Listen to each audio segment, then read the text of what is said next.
Welcome to Indiana Sports Beat Radio, presented by Endeavor Hospitality Group and Andy Morhonda of Bloomington. Looks over the middle, second guesses, fires, throws. Does he make the catch in the end zone? Yes! Touchdown! Oladipo to win it. Another one! He got Another one! Another one! Huge hole! He's at the 30! He's gonna go! 10, 5, touchdown! Jonathan Taylor! Galloway finds Rob Finnessy, who fires the three in. He hit it!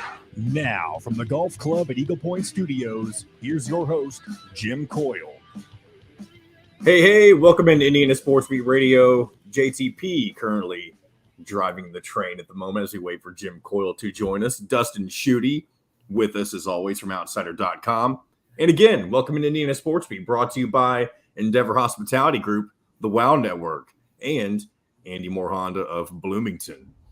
It is Wednesday. It is Hump Day. Is Hump Day really a thing that people say anymore, Dustin? It feels like Hump Day is almost a cliche at this point. Would you agree? I would agree with that. I don't know if people still use it or not, but I'm going to hold on. Before we get into this Hump Day conversation, I'm going to go back. Do you actually drive a train? You know, I think that'd be something I'd love to add to my resume, but I don't. No. I mean, not you personally, but do you technically drive a train? Or do you just like conduct? Because there's no steering really involved. Oh, you're saying do people drive? Yeah, I guess that's a good question. I guess there's no steering wheel. Do you? The way that you drive a train would be to be the person who's shoveling the coal into the furnace, correct? Is that how that works? Right. You operate the train. I don't know how trains work, to be quite honest. There's no way. There's no way we're still operating on coal. It's 2023. Have you ever traveled on a train? No, like on a vacation, as in opposed to whether you're taking a car or a plane, trains, automobiles. I've been to. I mean, yes and no. I don't know. Does a subway count? I feel like that's a train, right? I think that counts in some form or fashion. Okay, so I've been to Europe, and we did a lot of train travel that way. That was a long time ago. I've been to Chicago. At the Atlanta airport, ironically enough, has a little. Have you ever been to the airport in Atlanta, Jackson Hartfield? No, sir. It's like its own freaking city. I think it's the largest in the country. Anyway, I mean there's a train that goes from one end of the airport all the way to the other. So I've done that. I'm trying to think. The Walt Disney World Railway Express. That's a big train that I've done before. What about the Hogwarts Express and Universal? I've not been on Hogwarts Express, unfortunately. Well, there you go.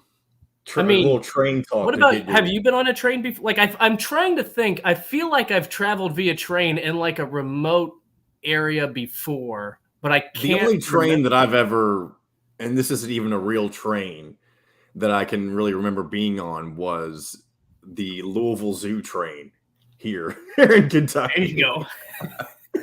That's obviously a kid's ride. So right. But it takes you around the entire zoo. And during Halloween, they have people that are scaring you. It's actually pretty terrifying if you're a kid.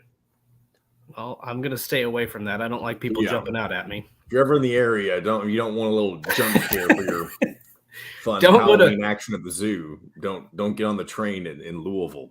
Do you think they changed does the city change its name during Halloween to Bowieeville?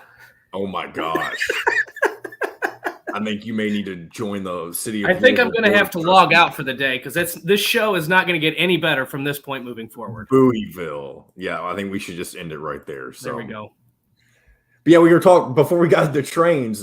It was the Hump Day. Is that a cliche at this point? I feel like back when I was in high school, that's when the Hump Day commercials began and everybody thought it was hilarious. But it's almost like it got so big that once it wasn't big anymore, it became a cliche. There was only one that I remember. It was that camel, and he's like, Mike. Guess what day it is? So now, I think people still say it, but it doesn't have. It's not like it's kind of like the in the early 2000s. Remember they did the scream like the "What's up" sort of thing. I feel like it's like that. Like sometimes people still say it because it had like. there was that commercial, and it there became was really cultural popular. significance to it at one point. Yes. So I think there's still maybe some cultural significance, so people still kind of hang on to it, but I don't think it's like as popular as it used to be. Yeah, I would agree. Some of the other shows that I run in my radio duties throughout the day like to frequently use the Hump Day sounders that we have, and I just think, why are we still doing this? Yeah, and maybe it's just me being younger and them being in their 30s, 40s, and 50s or whatever, but I know you're in your 30s too, Dustin, but you seem to lean more towards the side of it being cliche. Once you hit 30, you realize that the dad jokes, even if you're not a dad, are hilarious. You find a lot of humor in the simple things. So, and here's what's always interesting to me, and you're going to get to this point at some point too. Like when I was growing up, my dad would always listen to what I would consider classic rock at the time. Like he listened to 80s all the time. Okay. Like 80s rock, 70s rock, stuff like that. And I'm like, why does he not listen to, what I want to listen to? Like it always like was weird to me. And then I think I'm all right. I know where you're going. And then you hit 30, and then all I want to listen to is the music I grew up listening to, which is, depending on what it is. I mean, I listen to a lot of different music. Like I'll listen to Frank Sinatra, I'll listen to Louis Armstrong, I'll listen to country, pop.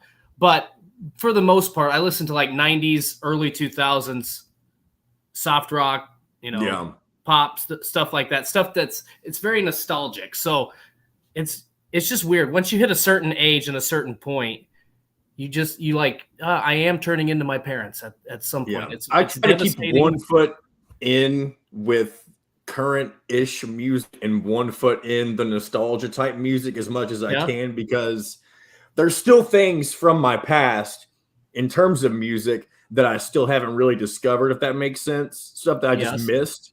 And so I like to go back and play things that maybe were the same. Excuse me, don't have a cough button. Maybe things that were popular at the time, but I wasn't listening to that specifically. I was listening to maybe a different band, or because back then you didn't have music on demand. You had whatever was on the radio, or I guess the first thing that came out really was Pandora after that, and that was kind of on demand music, but you still had to kind of shuffle through whatever was playing, or you had YouTube. You're probably too young to remember this, but did you couldn't have been of the era because, well, wait, let's give a peek behind the curtain here. How old are you again, John? 25. Okay, so almost 10 years younger than I. There's no way that you had to go through the LimeWire era, did you? Oh, no, I did. I was in the did? LimeWire era. Yes, I totally forgot about LimeWire. How is that? I'm trying to think about how that's possible, because when I was in high school, it was the thing. You would have been like 6. Yeah, but I got my first MP3 player probably at about around that 6 to 7, 8 range, and that's how we put songs on it, was through LimeWire. I forgot about that. Good call there. I mean, I crashed so many desktops just downloading song after song. I don't even know if it was legal, illegal. No. I don't know. Like there were certain things that I remember. Like I remember thinking at one point, people told me like, well, it's like a quote unquote illegal download. I still have no idea on the legality of what LimeWire did, but I remember thinking like, I'm going to owe $1 million to somebody because of all the songs I have downloaded on this. LimeWire eventually got shut down, and then there was also you burned it onto a CD. Well, there was burning onto a CD before that, but there was like a LimeWire knockoff called FrostWire that was available for a short time after LimeWire got taken down. I didn't. And I remember using that for a while. And then I eventually just gave up because that one went down, and I was like, okay, I guess I have to buy individual songs off of iTunes. And then we had the birth of Spotify, and now that's all I've ever used ever since. So, well, a little bit of music history today. Well, I'm going to jump in some of these comments. So Howie says, this is going back to my dad's, or my comment on my dad's 70s, 80s. He says, because AC/DC rules all decades. I agree. Justin Beard asks, you guys remember Kazaa? Is that what it is? I don't know that I've heard of Kazaa. I haven't heard of it either. It reminds me, like what I thought he would have said was Napster, because I believe Napster was like the original, like before LimeWire was LimeWire. I think there was Napster. Correct me if I'm wrong in the comments. Feel free. There was also WinMix, like WINMX, I think. That was a big one. Fred says, "You kids, I worked at Atari before you were born." Wow, nice. He worked at Atari. Wow. I like Curious it. what that was like. So, I mean, it's just crazy. Think about all the things, like, you know what was always funny too is like you'd go to Walmart and you get that stack of like just blank CDs. There'd be like 1,000 CDs just blank for $10. You'd go buy it.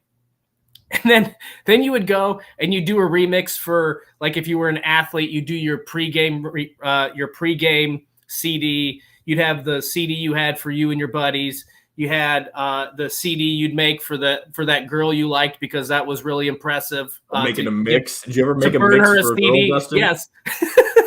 Oh man. Let me tell you, a young DS, many a baked good in high school because of burning CDs. So that was the trade-off. I would get cookies and brownies. I'd make CDs, and I was happy as a clam. But it's just funny to think, like, the evolution. I remember, John, in elementary, junior high, making a tape, like a cassette tape. Like, yes, taking the songs from I had a boombox when I was little, taking the CD, and I don't know how we even did this. There's no way I could go back and replicate this, but you would take it from the boombox and you could record what was being played on the CD with a cassette tape. And I had a Walkman. So I would have like you remember the Jock Jam CDs? I'd have to transport the Jock Jam CD onto a cassette tape and then plug it into my Walkman so I could listen to it before we'd play a football game or basketball game or whatever the case might have been. I also might have been an old soul back then. Hey, that's just the way that it was. But yeah. So I know Jim's not quite with us yet. He is getting set. He is in the green room. We're going to wait on that. We'll probably bring him in for the next segment. We bring on Bob Kravitz since we've only got a couple of minutes left anyway. But yeah, excuse me. Thanks again for listening to mine and Dustin's silly behind to get this show started on this Wednesday. Got to talk about some trains. Got to talk about the cliche of Hump Day. Got to talk about LimeWire and some old school music. And we've already got. I appreciate the participation in the comments. We haven't even mentioned sports yet, and this is a sports show. But sometimes you got to start off like this, Dustin. Well, yeah. I mean, this is what keeps. I mean, sports and pop. Well, I don't know if this is pop culture talk, but it's some sort of culture talk. Justin Beard, Love Mix 02. That's right. Girls were third on Dustin's list. All right, enough already. Enough of that. That's since you're coming in, it is time for a break, Jim. So we're going to go ahead and hit that first break before we bring Jim all the way on and Bob Kravitz as well. You're listening to Indiana Sports Beat Radio, brought to you by Endeavor Hospitality and Andy Moore Honda of Bloomington. We'll be back right after this. We'll be right back to the Golf Club at Eagle Point Studios for more Indiana Sports Beat Radio with Jim Coyle, presented by Endeavor Hospitality Group and Andy Moore Honda of Bloomington. My gosh, my voice. I keep having a crackling. I'm glad I could eventually get to my mute button during that. All right. And Jim's back on the regular mic today. Regular mic, regular everything. Regular Back in screen, no filter. That's true. What was the problem with that? I don't know. I just shut the damn computer down. All right. Thank you, Fred. Glad you enjoyed the John and Dustin segment. Yeah. How could you not? Well, hey, Steve, there's a new name. What do we got here? Oh, Steve Keck. Ask why ranked IU women's basketball is never on except for BTN Plus. Well, I'll tell you why. Personally, Steve, women's sports do not draw the viewers on television, and it's about money. It's about making money. But if there's others on that are on more, something like that, I don't know. I don't think that's the case. I think it's because I don't know what it is, but I think they televise a lot of women's basketball games. And they get a lot. Glad he got here late today. It means he didn't want to hear the John and Dustin nonsense. I apologize, Kenneth. I think it's an IU thing.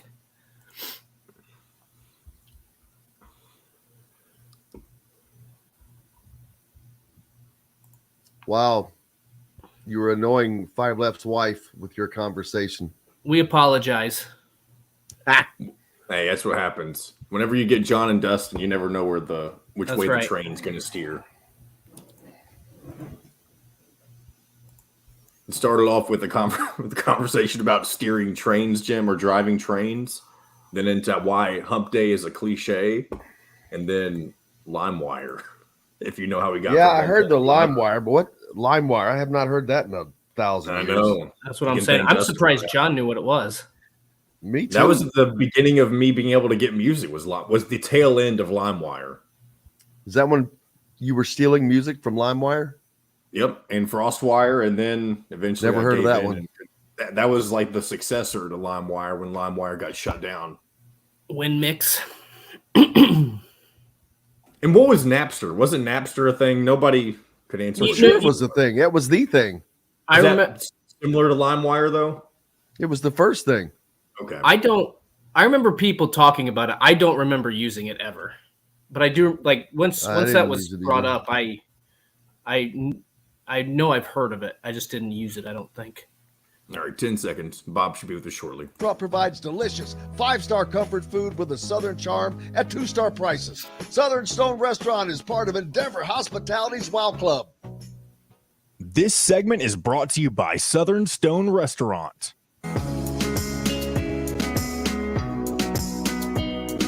Now back to the Golf Club at Eagle Point Studios for more Indiana Sports Beat Radio with Jim Coyle, presented by Endeavor Hospitality Group and Andy Moore Honda of Bloomington.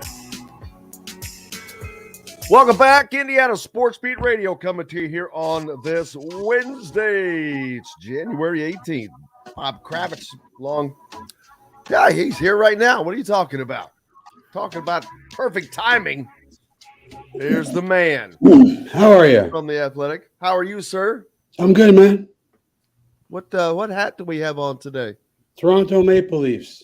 Oh, for no apparent reason. Very cool.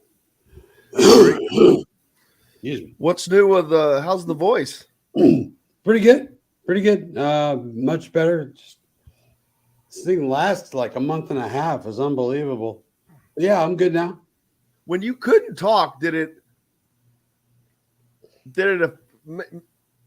affect your writing in any way? Did it make you just think more because you couldn't talk more? No, I still couldn't write worth shit. So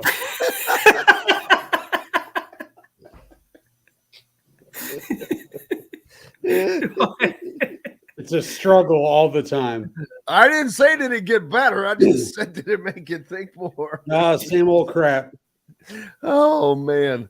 Okay, I want to ask this. I want to ask this writing question of Bob because I've always struggled with this throughout my career, and I'm interested.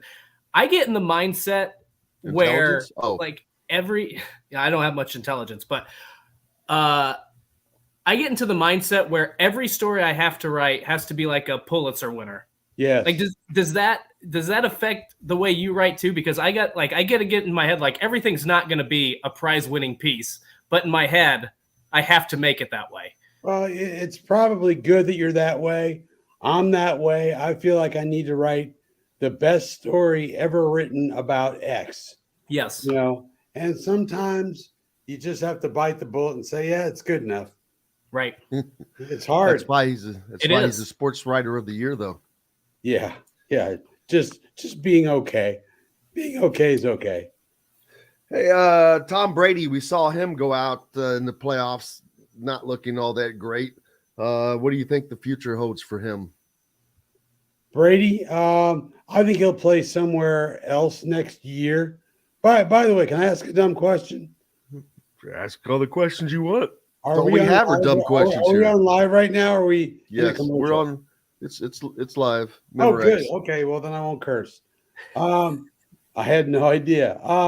Yeah, I think Brady pretty much said goodbye. When guys start thanking the media at the end of their press conference, is usually a sign they're on their way out.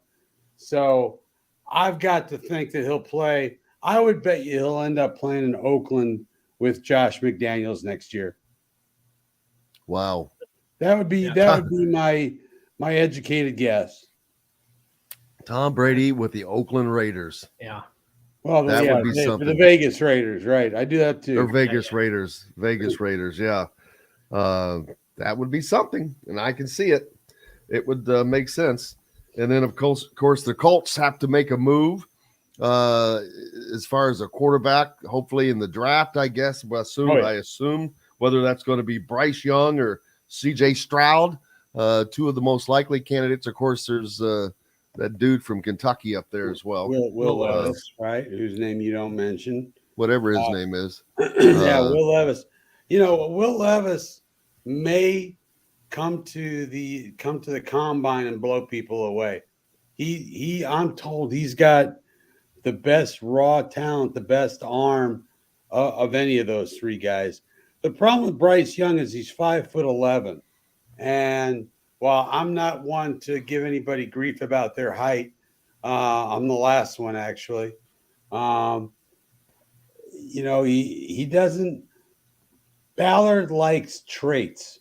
He likes size and speed. He likes things you can't teach. And so I don't know that they're totally in love with Bryce Young. I don't know that they're not. I have no idea.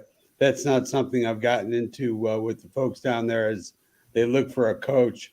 But, my feeling is if you fall in love with somebody, go up to number one and get them. If you feel like there are two or three of those guys that you'd be perfectly happy with, then stay right where you are. Are there rumblings about the Colts working on a package to trade up to get the number one pick or get a higher spot? Because I've seen some of that, but I have no idea. And obviously they've got a lot going on, right? They got to find a new head coach. They've got to get a quarterback. They've got to figure out something along the offensive line. But is that something that is in serious consideration right now? Oh yeah. I mean, Ballard said it himself. He said he'll do whatever it takes. And we've heard that before. Right. All chips in and stuff. But I'm sure there have been some conversations. Some of the things I've seen on the internet are total nonsense. Sure. They're putting together this guy and that guy and that guy for number one.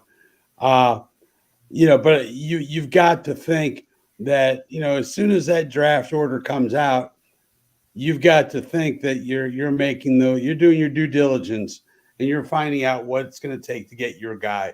So it would not shock me that there have been some conversations.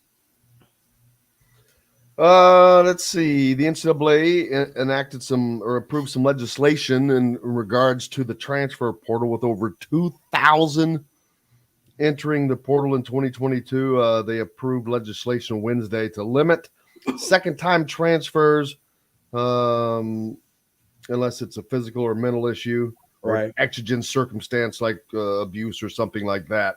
Thank God they're slowing this down. At least hopefully that'll slow that train down a little bit, somewhat. Yeah, I'm all for kids having the freedom to go wherever they want. Coaches can break, multi-year contracts like Jeff Brom. I'm not giving Jeff Brom a hard time. He just did what every other coach does. He gets bought out and moves on. But yeah, I would agree that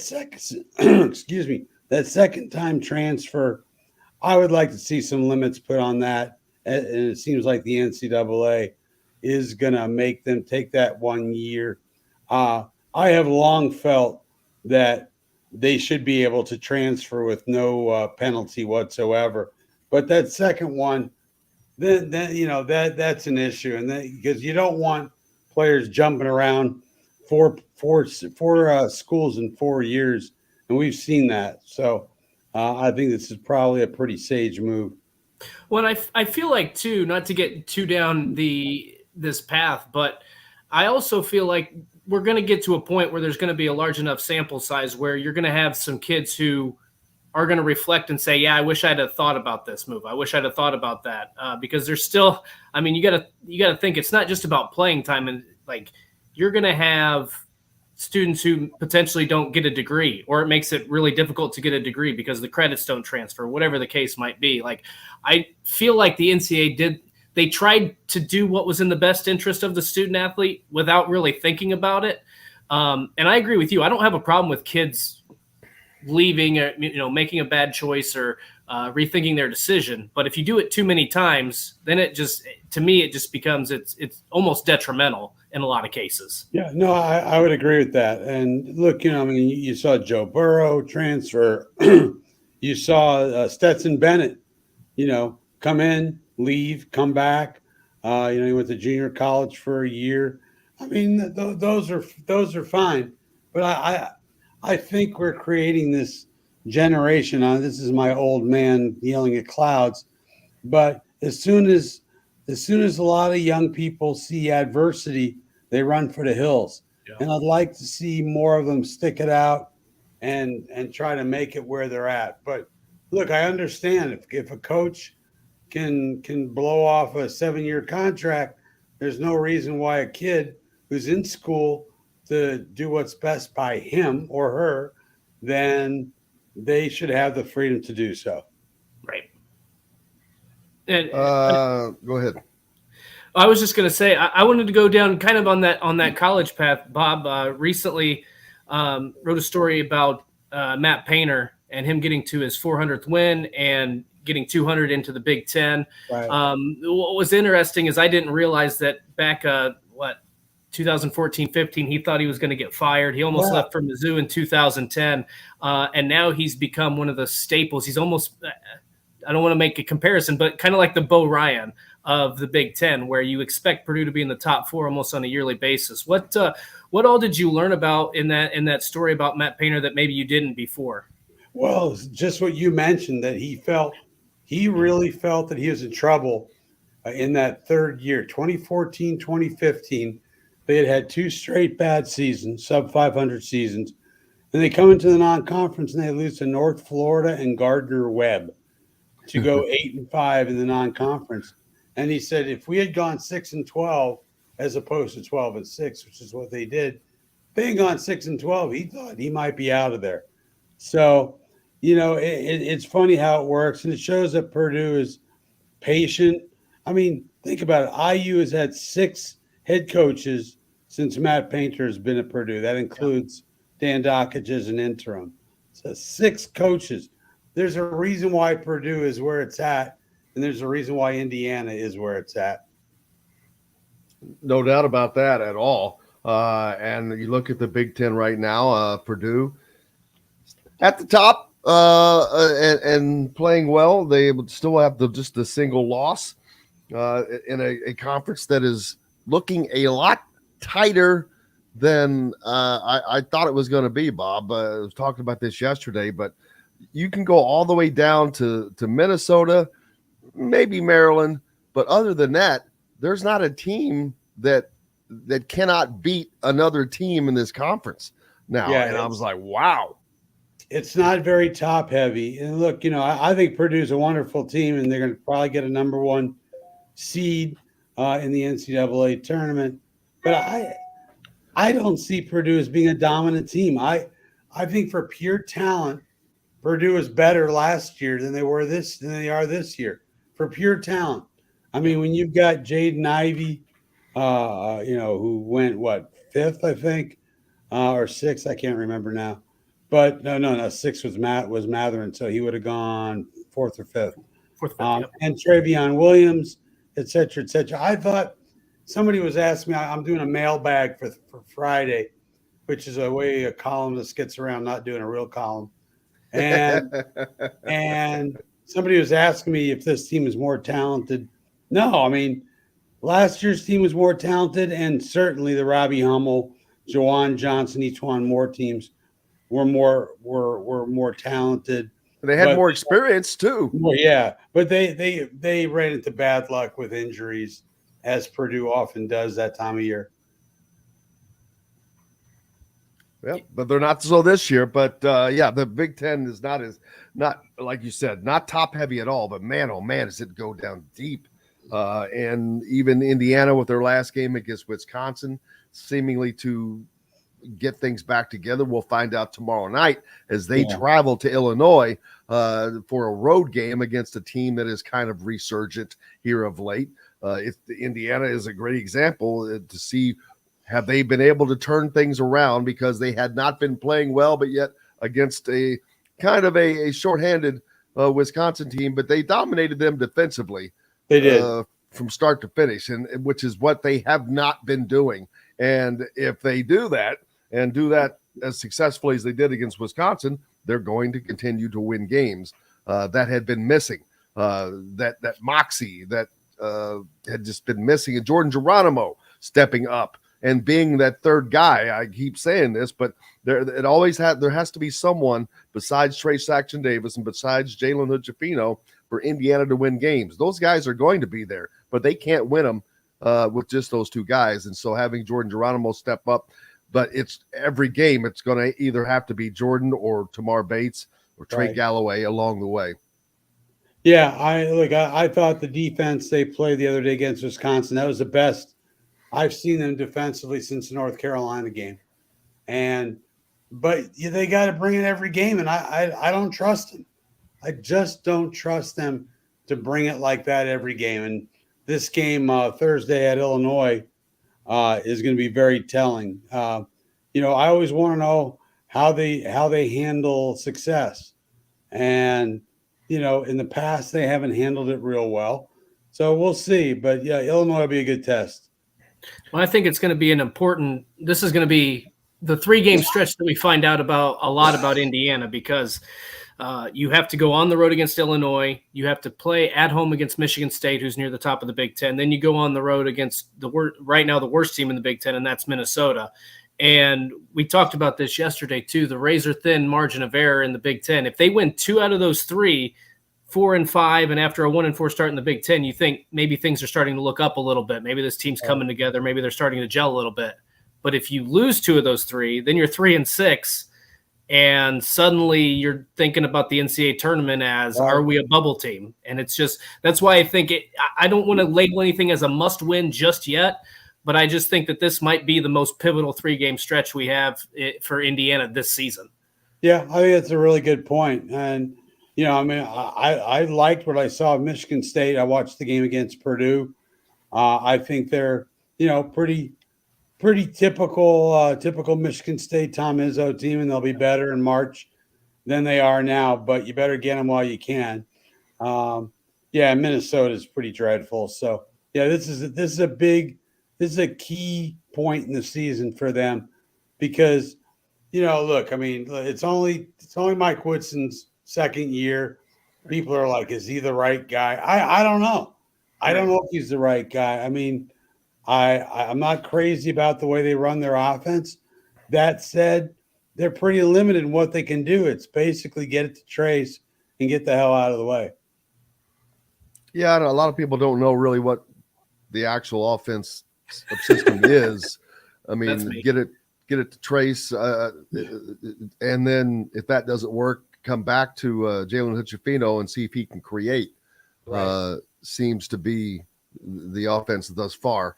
So we'll see. They've got to go forward, and playing on the road is a tough challenge. Playing in a place like Illinois is going to be a tough challenge, because Indiana usually gets everyone's best game, and so the spaceship, as Chronic Hoosier calls it, which it does look like a spaceship sitting out in the middle of a cornfield. It does. If you've ever been there, I've been there. So we'll find out as the Hoosiers travel to take on the Illini. By the way, I want to announce that I will be interviewing for the Colts head coaching job. Nice. Are you on the list? Tomorrow, yes. I think I'm right after Mina Kimes. Is Jim Irsay going to put out a tweet about you and how the interview went, as he's done so frequently? Yeah, I think we can expect that. Okay, good. We've completed our interview with Bob Kravitz. Yes. With the arm, you got to get the arm flex emoji in there. Oh yeah. Jim likes his emojis. Yeah. Now I know this is usually just for the combine, but will you have to take the Wonderlic test? I will not have to take the Wonderlic test. There's some other tests they may have to give me that may not come up. Psychological maybe? Testing, etc. That could be problematic. Damn it. Yeah, that's kind of why I know better than that. I don't even stick my hat in the ring. I'm like, can't pass the psycho test. We're gonna try to get Jim to run the 40 at the combine this year. Oh man, Hey, I would go down into a sprinter stance and never get back up. I think I would fake injury to save myself from embarrassment. hey, There'd be no fake on my part, boys. I would like to see what I could run to 40 in today. I would not be embarrassed. I would not be embarrassed. Back in the day, I could run a 4.6, baby. Well, that was back in the day. I understand that. We're in this today. But yeah. All I say, it would not take a calendar. It would not take a calendar, at least. It would not take a calendar. If there was like a cigar and a bourbon at the end, maybe then I would clock a pretty quick time. Then that would be my incentive. I like that idea. We could put cheeseburgers at the end of for some people. It would be. There we go. What's up next for you, Robert? Well, a little bit of a quiet time, just kind of waiting for the white puff of smoke to come up over West 56th Street with a coach. The new Pope? The new Pope. I got a mailbag coming on Friday, and getting ready to take. I see golf clubs behind Dustin. It's making me jealous. I'm going on a golf trip next week, so I'll be in and out. Where are you going? Going to Tampa. Going to Tampa. Oh, nice. Very nice. Yeah, 25th through 28th. Just playing a lot of golf and possibly drinking some beer. Well, if you can get down towards Anna Maria Island, which you know where that is, it's just west of Sarasota at the Ugly Grouper. Let me know, and I'll get you taken care of there. That's part of Endeavor Hospitality. Oh, very good. Ugly Grouper. All right. Very, very well known there. Very, very, very good restaurant. It's one of the better restaurants around there. I like my groupers ugly. Hey, they've got it covered for you, brother. All right. Well, man, I'm jealous of you. Yeah, I can't wait. When is that? 25th through 28th. Oh, okay. Well, enjoy that. But we'll sir. talk to you before then, I'm sure. Absolutely. Well, brother, I can't thank you enough, man. I hope you have a great rest of your week and a great weekend. You too, boys. We'll talk to you soon. The great Bob Kravitz here on Indiana Sports Beat Radio, and could not appreciate him anymore, as we've got lots more to talk about here on ISB. Kyle Neddenriep joins us later, and Rick Bozich as well. Brought to you by our good friends from GoTeam, a part of Endeavor Hospitality Wow Club. You can pick that up at BB's Market or just GoTeamBites.com. Back with more right after this. We'll be right back to the golf club at Eagle Point Studios for more Indiana Sports Beat Radio with Jim Coyle, presented by Endeavor Hospitality Group and Andy Moore Honda of Bloomington. Golfers, here's the deal. I'm curious to see this now. What is it? I'm curious to see, because this has been talked about a lot in the chat, how many women's basketball games they're broadcasting and what.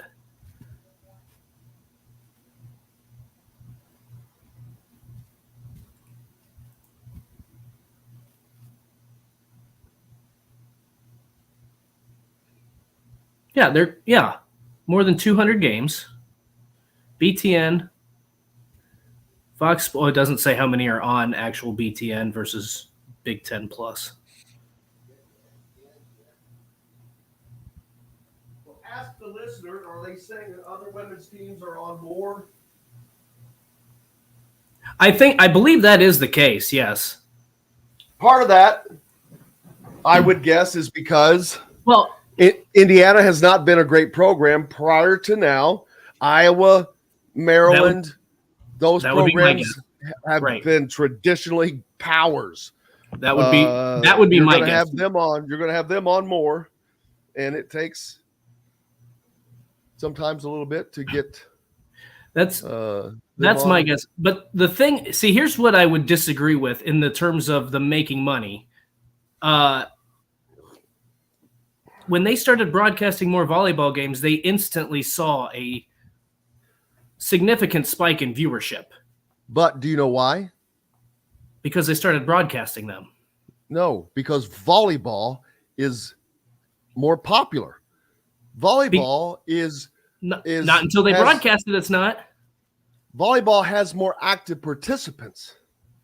Volleyball is gigantic in the state of Indiana. Volleyball is gigantic across the Big Ten, but it didn't get the viewership until they started broadcasting more. So it's a self-fulfilling prophecy. And right, but I don't here's know why the thing: there was not men's volleyball to compare it to. For one, so you're not looking at two different games, whereas women's basketball and men's basketball, a very distinct difference in product. No. And I'm not knocking the women's game. It's just a distinct difference in product, and that is seen. So with volleyball, that wasn't seen because you weren't watching men's volleyball. You were just watching women's volleyball, and the speed of the game is pretty damn quick already. Right. There, some of the serves they hit or the spikes they hit, I'm not returning, and so there's not a problem with speed of the game there. We'll talk about it. All made fresh and mouthwatering. Stop by Feast Market and Cellar today. This segment is brought to you by Remax Advanced Realty, Indie Home Pros team by Cheryl Sizemore.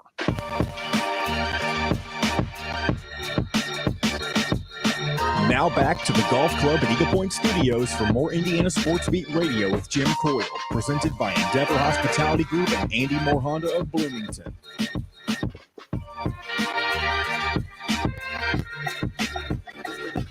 Welcome back. I hope everybody's doing well here on this Wednesday. It's hump day, baby.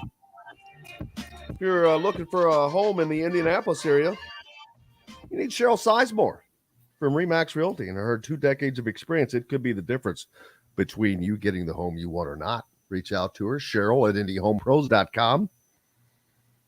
She'll get you taken care of. Appreciate her. Big fan of Indiana Sports Beat Radio, and we're a big fan of hers. And a big fans of everyone on the Andy Moore Honda hotline already, hitting it up hot and heavy. Nope. Philip, I did not hear about a Florida commit reopening his commitment after a $13 million NIL deal fell through, because I have not heard of a $13 million NIL deal.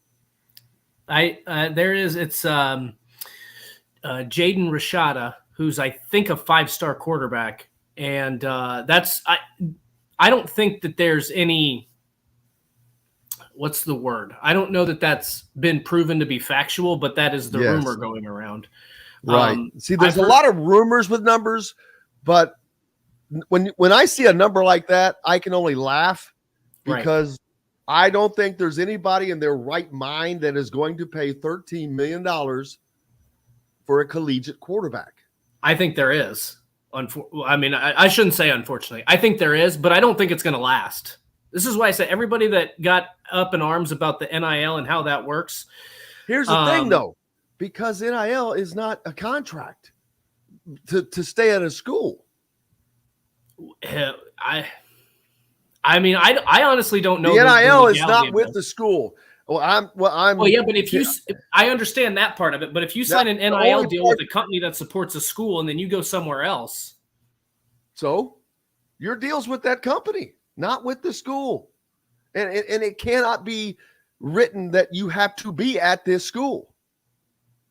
That's not part of the NIL deal. But what they do is they have obligations that they have to fulfill. Right. And what is done is those obligations all have to do with being around the community, the program. Mm-hmm. You have to do those.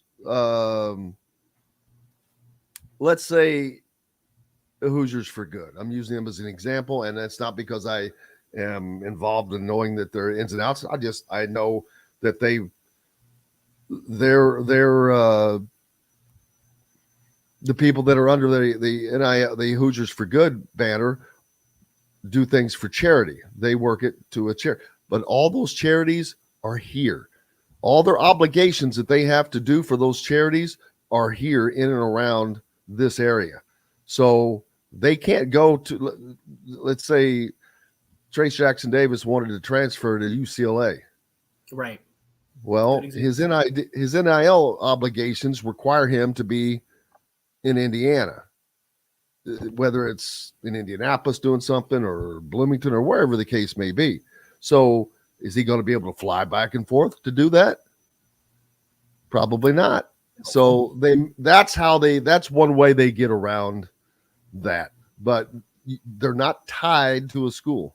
And I'm also sure that these quote unquote contracts that they're signing, these deals that they have, are not any longer than 1 year or whatever X amount of months, whatever the case might be. Because I don't know how. What's going to end up happening is enough of these companies or individuals are going to invest so much money in certain players who aren't going to live up to the potential that it's eventually going to the marketplace is going to start. I don't want to say deteriorating, but the price is going to go down quite a bit. Now you're still going to have collectives. You're still going to have NIL opportunities where, something like, I think it was Texas. They had every offensive lineman got $50,000. And I think it was to be donated to charity, but I don't know the specifics of it. But you're still going to have opportunities like that to help with recruiting. But in terms of an individual, like one individual player getting X amount, that's going to happen for probably a couple years. But I think at some point there's going to be enough of these kids that either are happy with that kind of money and don't perform or don't live up to the potential. I don't know what the case is, but at some point the market's going to come, I don't know if crashing down, but it's going to be much less than what some of the stuff you're starting to see. Oh, look at Pete, the 40-minute sprint. That's in reference to us running the 40 a minute ago. That's not funny. What? The 40-minute sprint. Get it? The 40, Wait, he said something about doing the 40 in the golf cart. I don't need a golf cart to run a 40. I might. I can still run the 40. Jim, I would like to know. You know what? I would like to know how far it has dropped. Oh man, completely out of shape. That would be funny. Yes, Ross, the Kansas State game last night was a great one. Goes down to below the buzzer, actually an OT as an alley-oop for K-State, knocking off number 2 Kansas. That's going to happen in conference play, but good game, fun game to watch in the Big 12. As number 2 Kansas goes down. But that's going to happen, man. That's what happens. You get into conference play on the road. They were on the road at Manhattan, Kansas. So conference games, baby. That's what happens. Did you see the sign that was allowed into the arena last night? Signs everywhere there's a sign. The sign that was NSFW? No. Okay. Well, I'm going to see if I can send that to John during the break because I can't really repeat it on air. But I'm surprised they let that one in, but it got in there. Jim would run the 40 and 4.5 breaks needed to finish.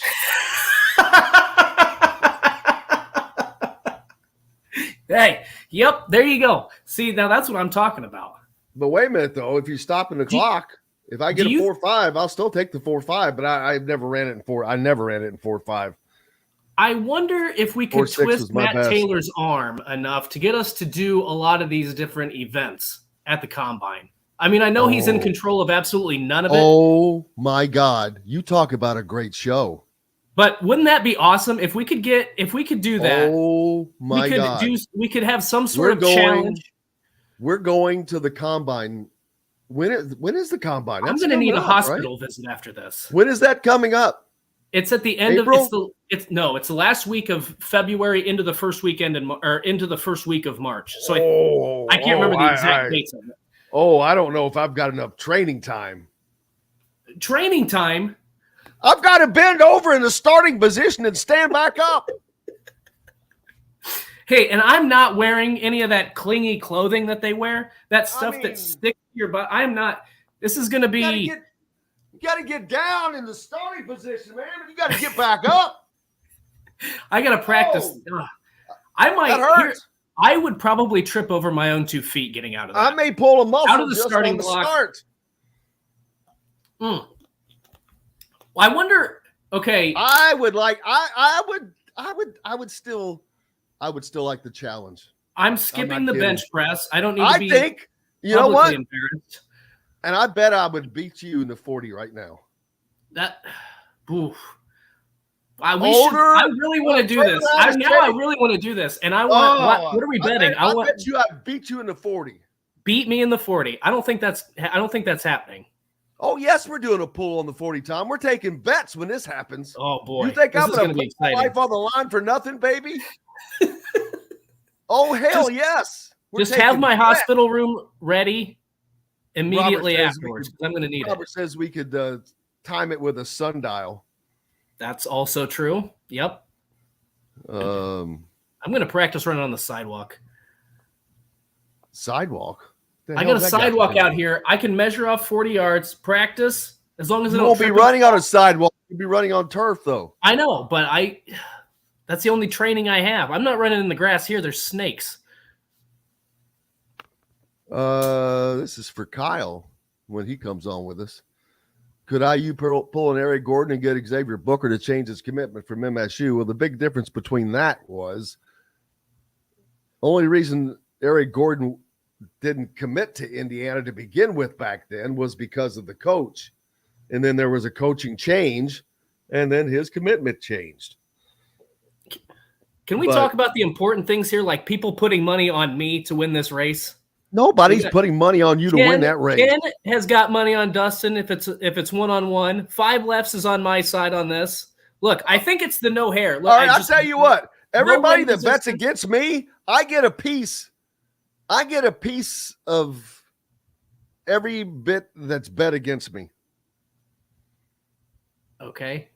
Yeah. You get a piece of it, or you get okay. I get a piece of the action, baby.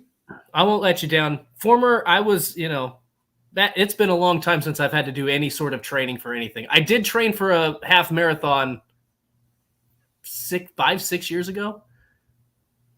So I know what it takes. I might get drafted if we do this. Yes, you did hear that that was back in the day. But yes, absolutely, you heard that 5 lefts. The best I ever ran was a 4.640. I don't even know what's good for a 40 time, to be quite honest with you. What is a good average person 40 time? It depends on what you're talking about. Are you talking about elite players in the NFL? No, I'm talking about your average Joes. It ain't no average Joe running a 4.640, I can tell you that. So when we talk about elite athletic specimen, we're talking about Jim Coyle. No, I'm not saying that either. Okay. There's a lot of people that can run a 4.640. That's just pure speed. And then you put pure speed with 5 other talents that I don't have, and that makes an elite athlete. I'm curious to see what I could do in that vertical jump. Just slap it up there. Now, yeah, we could do it all. It would be funny what we could do now. Maybe we'll find that out. I think we got to take a break. We're getting smacked on the hand a little bit by John, the producer.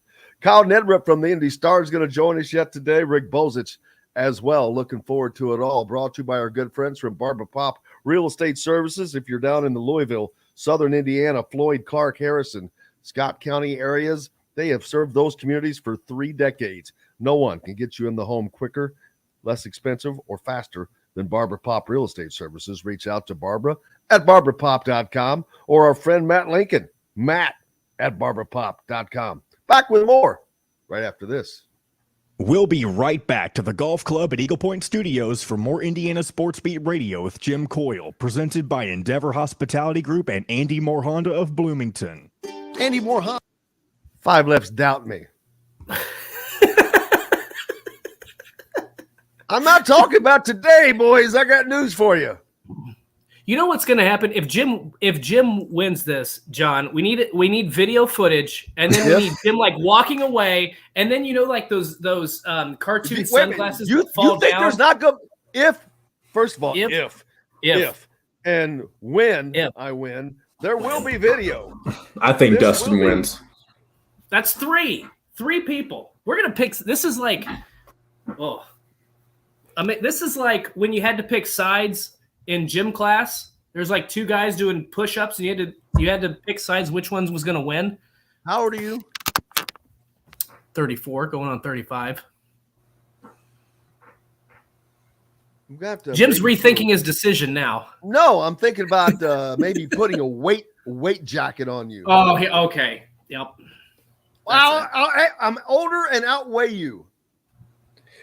It's like they do in thoroughbred racing. They add a few pounds to the horses. What if we put a plate of BB's bacon at the end of the 40 for you or something? Oh, that will get Jim going. Now, okay, so wait, I've got to wear how about this? What if we should do one just straight up and then another one where if I beat you, then I've got to wear the weighted jacket. I don't care. You know, see, he's scared now, John. Ain't nobody scared. I'll beat both of you. I'm 25. You probably would. Age is more than just a number.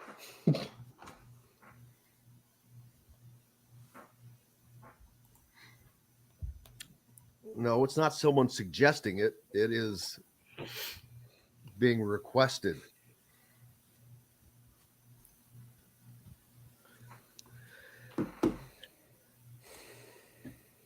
I thought it was funny how Bob didn't know we were on the air and said the S word earlier. I know, that was funny. Authentic. I was going there. I'll be able to get rid of it for radio, so it'll be fine. John, I received confirmation that people do still say hump day. Oh, I know they do, but is it not cliche? I feel like it's cliche. Who confirmed? What do you mean? I got confirmation that people still say hump day. Hump day. Hump day. With that being said, I'll bring us back in. Nutritious meal prep that we cook up. The Fresh Fork takes care of all the planning, shopping, and prepping and can even deliver them to your doorstep once a week. That's right, it's the fastest, simplest, and easiest way to avoid decision fatigue. You pick your plan and pick up at BB's Market with no extra charge. So leave the heavy lifting to us and enjoy healthy eating with stocked meals in your fridge. Order online today at thefreshfork.com. Fresh Fork is a proud partner of WOW Network. This segment is brought to you by Feast Market and Cellar.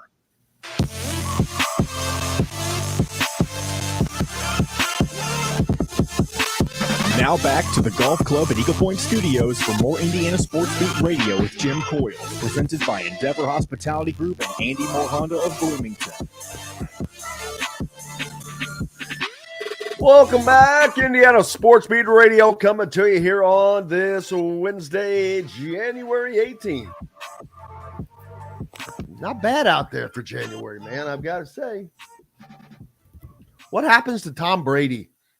Everyone thinks he's going to be on the roll, on the move, so we talked about that with Bob a little bit. The Raiders. Well, that would be Tom interesting. Brady. The Raiders. Well, here's he mentioned a few weeks ago, I think, that one of the biggest factors in him making a decision was not to do so immediately after the season ends. So it's probably going to be a while before we know what his final decision is going to be. Would be my guess. I mean, I don't know for sure, but I would guess it's going to be a while before we know if he's staying in Tampa, if he's retiring, if he's going somewhere else. I don't know. Plenty of speculation out there, but I don't know. This was an ugly year, and I would put a lot of that blame on Tom Brady. Today's Pete's birthday? Did I miss that? I see happy birthday, Pete. So happy birthday, Pete. Time to train for the combine. Yeah, that's a short time to train, man. Whoo, well, that's Justin will run for me. Oh, yes, the Seinfeld race. That's exactly what it would be like, too. Don't think I won't try to get a head start. And don't think I won't cheat either. There you go. You better not be within, if you're beating me, you better not be within arm's reach, is what I'm telling you. Now wait a second though. The 40. There is no wait a seconds. There is. At the 40 at the combine is individual, so it's one. It's just yeah. one We're running it. We're running it together, baby. All right, we're gonna be far enough away, side by side. I'm just gonna. Here's what I would do. Out of the block. This would be my conundrum. Out of the blocks, do I push you over? But then I would feel bad. You better not be within arm's distance of me. I got news for you. I would be pushing me over. I would feel very guilty though if there was injury. Like that would weigh on my conscience. The only injury is going to be for you when I pull you down and run over top of you. This would be highly entertaining. Oh, it's going to be. I'm telling you. Yeah. Five Left's got his money on Dustin. You people, ye of little faith. Yep. Is the pool set in number of days? Bill once asked. Howie says, does the emergency room have good enough internet to do the show from? You know what this? Well, no, I don't even know if I should bring this up. But this reminds me of that time you suffered from that neck injury. That was for real. I know it was for real. And unfortunately, that was. Hey, I should have taken off. People were yelling at me because I was laughing too hard during the show during that time. They should have been. I was hurt. Robert says, just save the money and buy beer and laugh. That's probably the best. Wait. Kenneth asking, how's the insurance? Taterology says he's putting money on both failing the 40. Failing the 40. We just don't even cross the finish line. That's good. That's a good I would want to know here. This would be an interesting compare. Well, maybe not now because it's been a long time. But could you imagine if we also got Mitchell Page's times, friend of the show, Mitchell Page, his results and compared it? You know what? Well, you know what? We'll ask him what his best time ever was. Five Lefts would have left me in the dust at running at 4.4. Look at my man Brady. He put a cool on cools. That's right. There you go, baby. We're on. My man. Appreciate beer you. Drinking competition. I would lose that. 4.22 is the world record for the 40. Oh, okay. That's fast. I understand. Yes, fast. That is very fast. Freaky fast. It's like Jimmy John's. That is freaky fast. Absolutely. Getting back to talking about Jaden Rashada. That's the dude quarterback that had signed with Florida on December 21st. And this is from The Athletic, but did not report to campus last week amid an NIL name, image, likeness dispute, and has asked the NCAA for a scholarship release. Sources close to the program confirmed to The Athletic.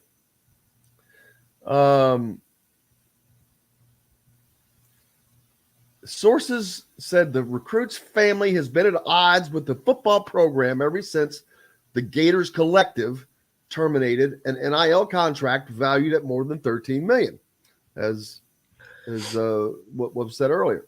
Rashada is the number 56 prospect. Number 56. Not 1, 3, 5, or 6. Not 5 or 6, but 56. Right. That seems a little low for this kind of a. So but, I'm not going to go into detail on this because I can't. But I would say don't take everything at face value when it comes to this particular story. Right. And numbers always seem to get blown way out of proportion. I don't know the numbers, but I'm telling you there's more to this story than is being let out publicly. So I'll just leave it at that. Well, there has to be because it's turning into he committed to Miami in June amid speculation of a $9 million NIL deal, then flipped to Florida on November 10th. While Rashada participated in the Under Armour All-American event last week in Orlando, his father, Harlan, told The Athletic the family was headed straight to Gainesville for spring enrollment. What happened? Sources close to the program told The Athletic that a $13 million NIL deal struck between the Gator Collective and Rashada before he flipped to Florida in November began falling apart last month. Rashada ultimately signed anyway and publicly sounded enthused about moving in onto campus and learning the offense. Last week's enrollment delay surrounded contention over the value of a renegotiated NIL deal.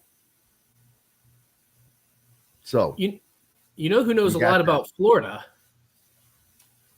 K-Bro. K-Bro.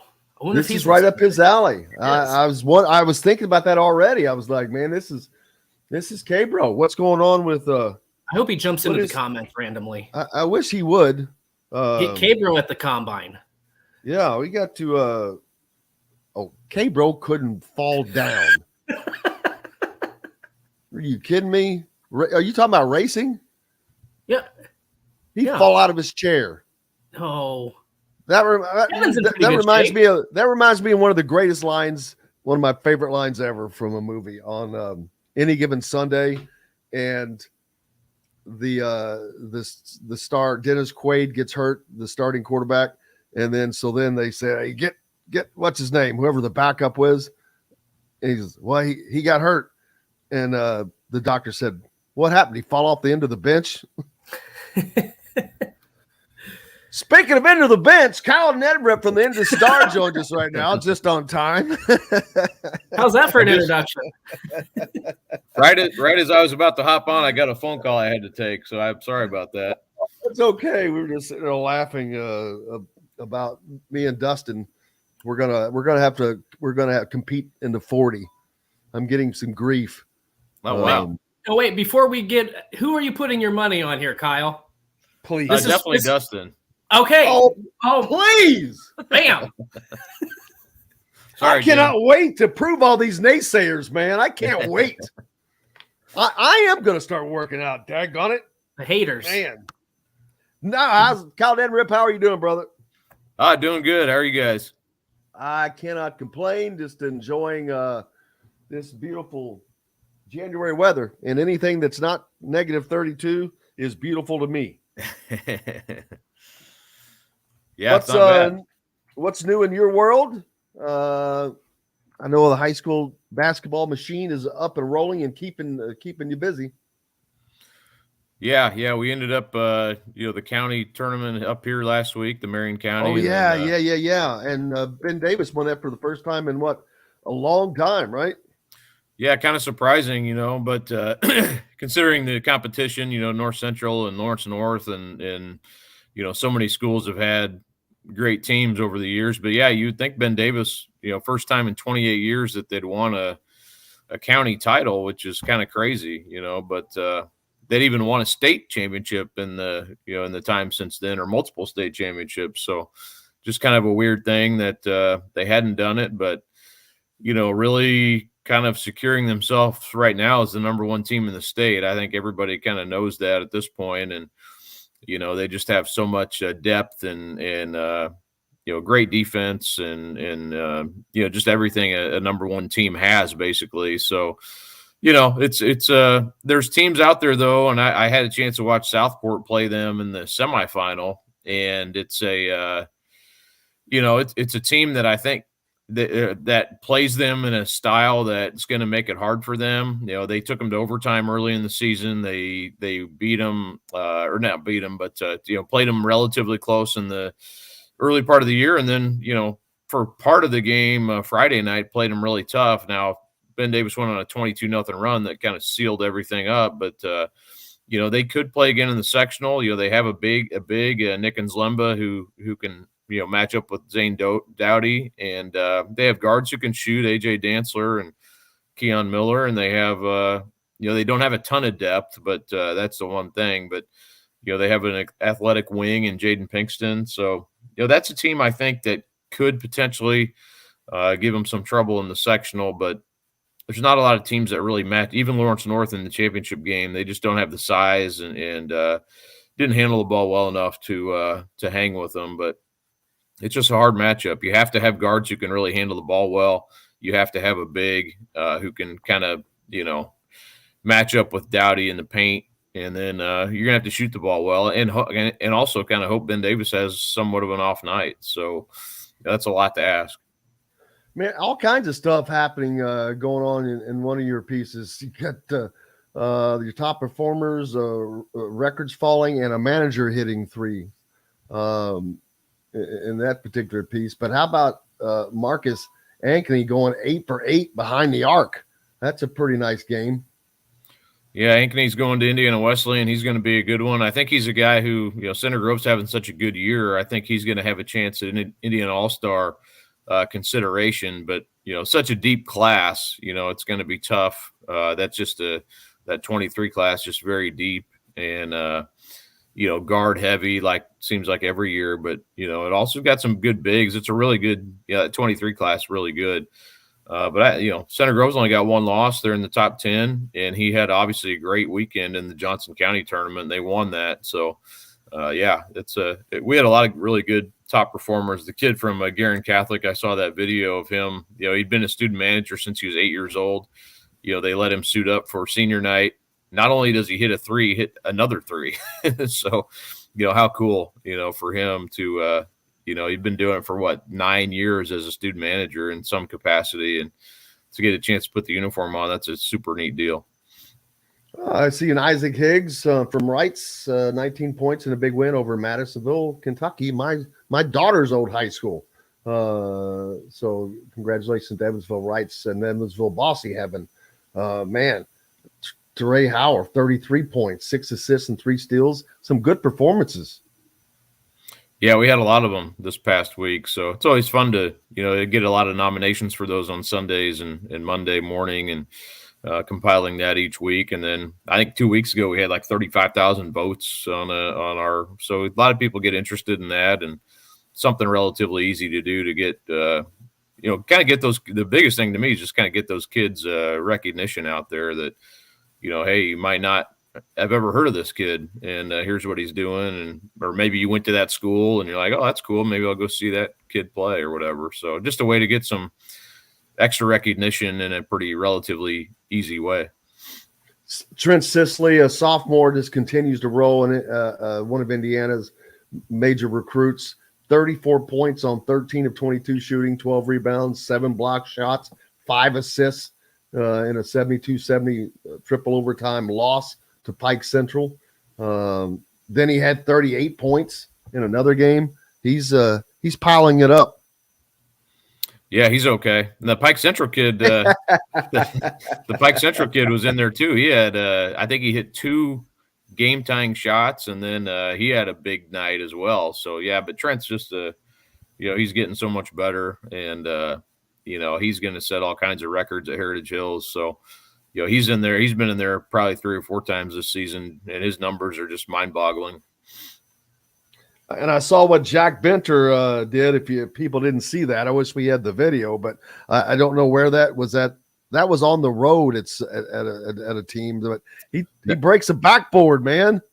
He was actually at home, and I'd been there the Friday night before that, and I forget who they were playing, Silver Creek, and I think it was a really good game. It was like a 2-point game, pretty deep into the second quarter. I guess they're going to replay that game, I think, Monday, this coming Monday.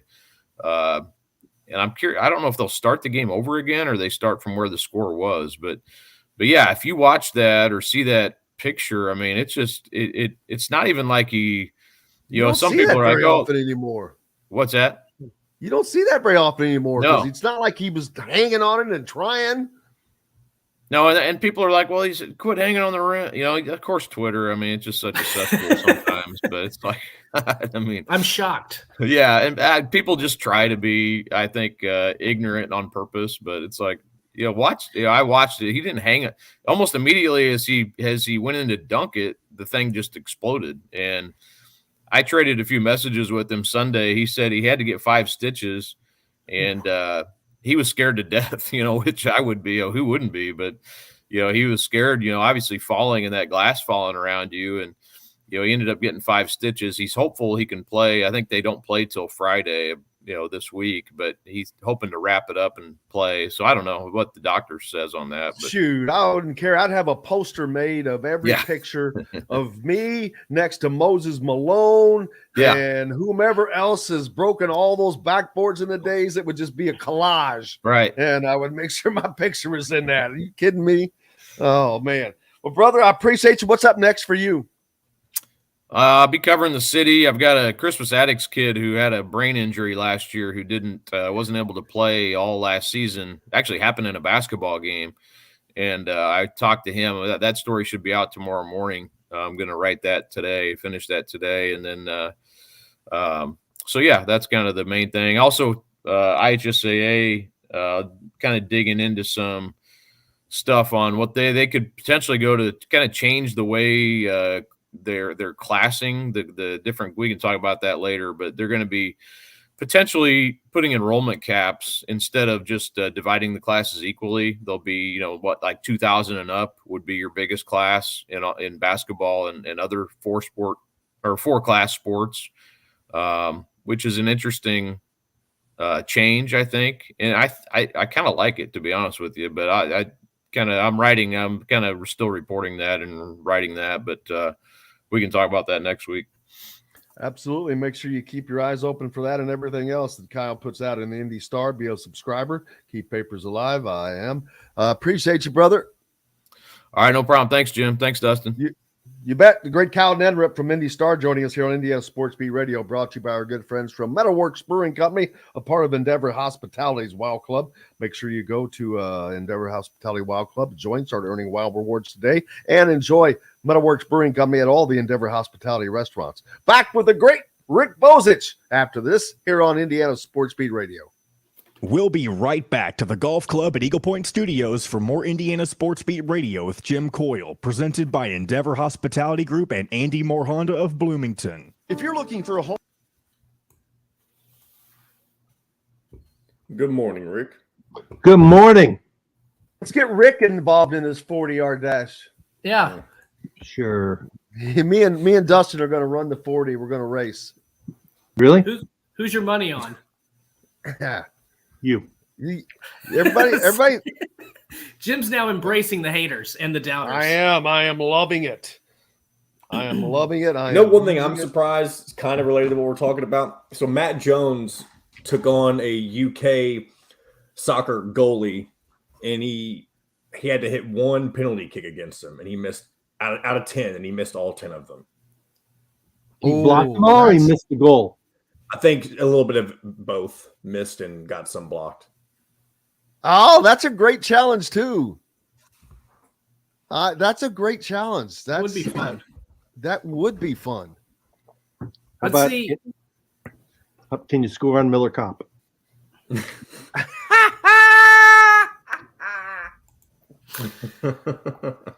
I'm gonna say yes, because I can still pump fake. You know what I thought would be incredibly easy? Well, we learned it wasn't necessarily in that Monday night game, but at the College Football Hall of Fame, they have where you can go in and kick like an extra point. They have the field goal posts. I mean, I was not even close, not one time. Not allowed to make fun of Brett Maher now, then, huh? I'm not allowed to. Brady make fun ran of a 5. If Brady ran a 5.2, that cannot be the bar. He's in shape. He's in Brady's shape. I'm not in Brady's shape, so I get time added, and I'm older than Brady.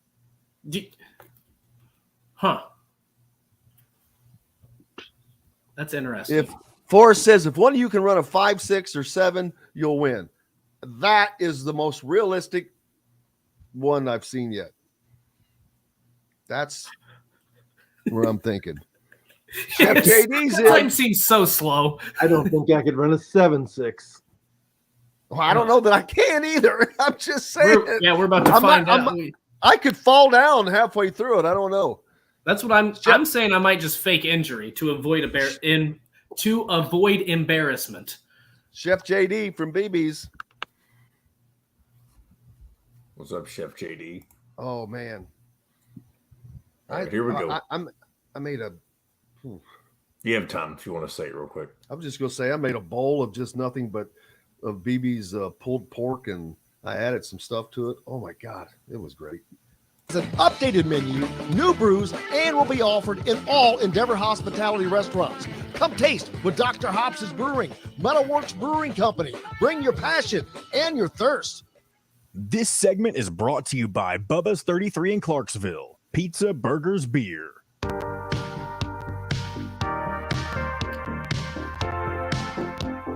Now back to the Golf Club at Eagle Point Studios for more Indiana Sports Beat Radio with Jim Coyle, presented by Endeavor Hospitality Group and Andy Moore Honda of Bloomington. Welcome back. It is Wednesday, January 18 here at the Golf Club at Eagle Point Studios. And as always, welcoming in our good friend Rick Bozich from WDRB.com. Rick, how are you, sir? Doing very well, fellas. How y'all doing? Can't complain. Been busy. You've been busy, man. You've been all over the place covering everybody. Indiana, Louisville, Kentucky. A lot going on. Yeah, saw you up there last Thursday night for which was a very entertaining and well-played game when the IU women's team took down Maryland, and they followed that up by beating Wisconsin over the weekend. Now they're at Illinois. Is it tonight or tomorrow? That's tonight, actually. Okay. Yeah. Okay. That'll be a tough game. Illinois is the most improved team in the. It's tomorrow. The game's tomorrow. Most improved team in the Big Ten. That'll be a tough game. The women's game is tonight, I believe, John. The men's game is tomorrow. Oh, did I miss? Were y'all talking about the women's team? They both play Illinois. I just missed her. Yes. That's my fault. The IU men play at Illinois tomorrow night. The Louisville men play tonight at home against Pittsburgh, a team they were picked to finish ahead of in the ACC, and Pitt's 5-2 and Louisville's 0-7. They got 13 more cracks to get a conference victory. I see your top 25 out, and it looks pretty much Kansas, your number one team, took it on the chin last night, the conference game, which is not to be expected. They lose on a last-second shot. That's going to be, those. There's not really a number one team, I think. It's just a rotation right now. It's probably going to be Houston because they have the fewest chances to lose the rest of the way because of the conference. Houston? Did you say Houston? Yeah. I agree. Lose. I don't know. I might put Purdue ahead of them after winning that game at Michigan State. We'll see what Purdue's got. Isn't Purdue right now in the middle of a fairly tough stretch? Yeah. Well, I mean, they're in the Big Ten, so it's all tough. And that's the thing. They're going to have a chance to lose every other night because the Big Ten, while it's not top heavy, I don't think there's maybe two teams that don't have a shot to beat Purdue. I think everyone else can beat them. I think everybody can beat everybody in this league, right? Other than say Minnesota and Maryland, who's a little shaky, but other than that, it's Purdue's next two games are against Minnesota and Maryland, so. Right? So they should win those. But then if they don't, Michigan State rematch, Penn State at home. We know Penn State's dangerous, although they lost last night to Wisconsin, and then they come to Bloomington. So we'll see. Yeah, the Big Ten is tough. Penn State, a great chance last night, but Wisconsin holding tough, a team that just got beat by Indiana. And that shows you how much defense they played against the Badgers, holding them to, 45 points? They averaged 70. So this team can play defense. They can play defense without Xavier Johnson and Race Thompson. They have to do it. Can they do that on the road is the next question, and we'll find out tomorrow night. Well, can they do it against different styles of team? I mean, Wisconsin's not trying to score the ball a bunch. They're willing to play slower, and I know they held them into the 20s in both halves, but do it against, in the games they lost, as we mentioned last week, the last 5 losses in 9 of the 10 halves, they gave up over 40 points. And Illinois is going to want to go faster. So can you keep the game, can you keep Illinois out of the 80s? That's the challenge because, that's what I want to see from Indiana. How about Xavier, a team that Indiana beat earlier in the year, but at number 8 in the top 10, in your top 10, they've won 11 straight games. Yeah, I mean, that win, if Indiana can just keep itself in tournament discussion, that's a big credential to play on Selection Sunday. If you end up, having a road win against the team that's going to be a 2 or 3 seed, that's a very nice credential along with the North Carolina win, as long as North Carolina doesn't collapse. I saw North Carolina Saturday against Louisville, and they're still just okay. They won last night, but not very convincingly against Boston College. They're not – I think they're like 5th place maybe in the ACC. You know, the ACC – Clemson finally got beat last night, so everybody in the ACC has been beaten. But those 2 wins are Indiana's biggest credentials, and Wisconsin, beating Wisconsin. But they need to beat a good team in the Big Ten on the road. First, they need to win a Big Ten road game. Then they need to beat a good Big Ten team on the road. They need to. What has happened to Arizona? I don't get that team, man. When I watched them play several times, not just against Indiana, I thought these dudes have pros. They got shot makers. They got big post guys who run the floor. They got a experienced point guard. They've lost 3 times to opponents by 13 or more. I mean, when they lose, they do it right. I don't get them. I feel like Arizona's a team. Like, to me, that's a team that you just they can be inconsistent with how they play, and you just if they're on, they're almost impossible to defend. But if they're you just hope that they miss, because if they miss, they're out of it. They take themselves out of it. They don't play defense particularly well, I don't think. So it is an intriguing team. But one of the questions I wanted to ask, Rick, because you're a little bit closer to it, past 2 games, Kentucky beat a highly ranked Tennessee team, and then they had some trouble, but they beat Georgia last night. Finally starting to turn a corner. Is there a little bit less heat on John Calipari, or is everybody still wanting him to take the job at Texas? Yeah, there's a little bit less heat. They played a little bit. I mean, the Tennessee win obviously is a big deal for them. Right. Tennessee played really well. Up to that point, they were leading the SEC. Nobody thought they were going to go down to Knoxville and get a road win. Georgia's not very good, and they trailed in a big spot during that game.